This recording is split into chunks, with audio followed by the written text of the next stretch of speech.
Avec Pierre Laurin, journaliste, écrivain et spécialiste de la Russie. Bonsoir. Bonsoir. Et merci d'être avec nous. Comment est-ce que vous expliquez cet engouement ? Je crois que l'engouement s'explique, comme ça vient d'être dit, par le fait qu'il y a eu une volonté réelle de la part des Criméens d'être rattachés à la Russie, et cela depuis très longtemps.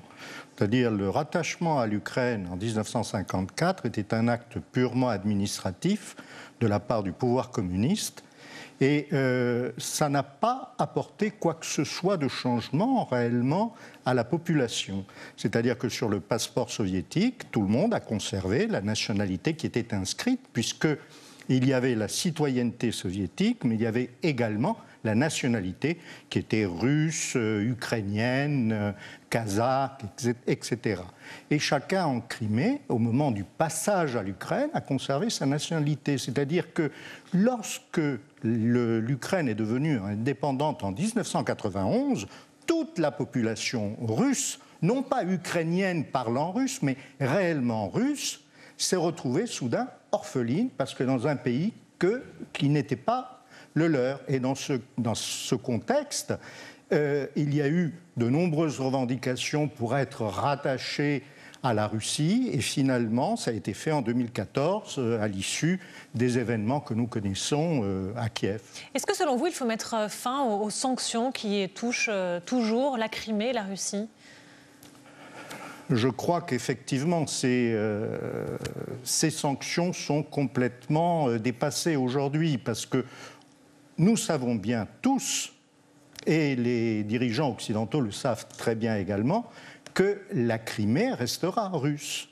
Et que donc continuer à manifester une désapprobation qui nous prive d'une certaine manière de débouchés importants pour notre économie dans un grand pays qui ne demande qu'à nous accueillir, c'est un peu suicidaire. Je crois qu'on est en train de se tirer une balle dans le pied.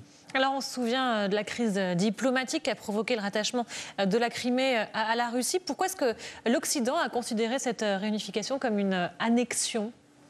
Eh bien, il y avait un principe. Il y avait un principe majeur dans la loi internationale qui était le principe du caractère intangible des frontières internationales. C'est-à-dire qu'en Europe en particulier, on ne touche pas aux frontières internationales. À l'issue de l'effondrement de l'Union soviétique, la Crimée, qui était une république autonome de l'Ukraine, s'est retrouvée en Ukraine. Et donc, il ne fallait pas y toucher.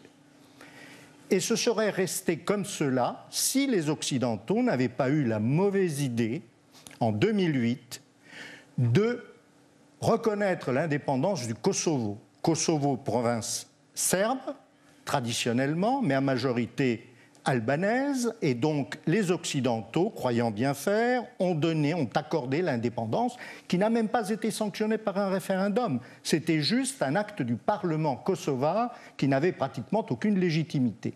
Mais les Occidentaux, certains, parce que par exemple l'Espagne ne l'a pas reconnu, mais certains pays occidentaux, les États-Unis, la France, le Royaume-Uni notamment, ont reconnu le Kosovo. Et dans ce cas, ils ont éliminé l'un des éléments de la stabilité européenne, qui était l'intangibilité des frontières. Par conséquent, ils ne peuvent pas reprocher aux Russes d'avoir fait pareil.